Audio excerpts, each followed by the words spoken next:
Les réseaux d'infrastructures africains sont de plus en plus en retard par rapport à ceux des pays développés. C'est ce qu'indique un rapport de la Banque mondiale sur le financement des infrastructures.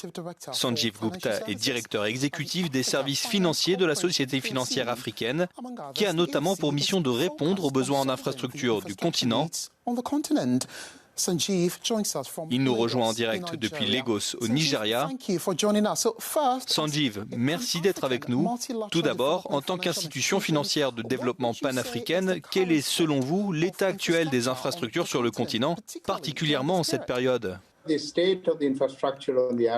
Vous n'avez pas besoin de données pour comprendre l'état des infrastructures sur le continent africain. Il suffit de voyager et de regarder les aéroports, les routes, les ports. La situation de l'industrie de l'énergie en Afrique. Vous pouvez voir par vous-même que nous avons un énorme déficit et qu'il ne cesse d'augmenter. Avez-vous constaté un écart important en ce qui concerne les investissements des assurances et des fonds de pension et les besoins de financement des infrastructures africaines? Et si oui, comment celui-ci pourra-t-il être comblé? Le déficit d'infrastructures en termes financiers réels en Afrique est de l'ordre de 100 milliards de dollars, rien que pour le maintenir à son niveau actuel.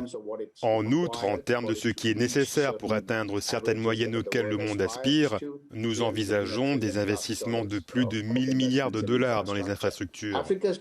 La population africaine est très jeune et la plupart des fonds de pension en Afrique sont des régimes à cotisation définis. Puisque la population est jeune, cela signifie que votre profil de responsabilité est à long terme, ce qui signifie que vous pouvez investir à long terme. Vous pouvez avoir un horizon à plus long terme, ce qui est la raison d'être des actifs d'infrastructure. Deuxièmement, l'autre facteur est que, comme vous êtes jeune et que vous n'avez pas d'exigence en matière de liquidité, vous devez vous assurer que les pensions peuvent être payées lorsque cela est nécessaire. Des actifs d'infrastructure structurés correctement peuvent créer les flux de trésorerie nécessaires pour payer les pensions quand elles sont dues.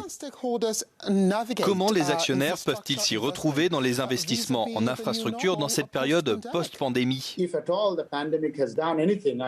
Si la pandémie a fait quelque chose, j'espère qu'elle a fait prendre conscience au monde qu'il est logique de développer et de traiter les biens là où ils se trouvent en premier lieu. De plus, cela devrait avoir un effet positif en cascade sur le développement des infrastructures en Afrique.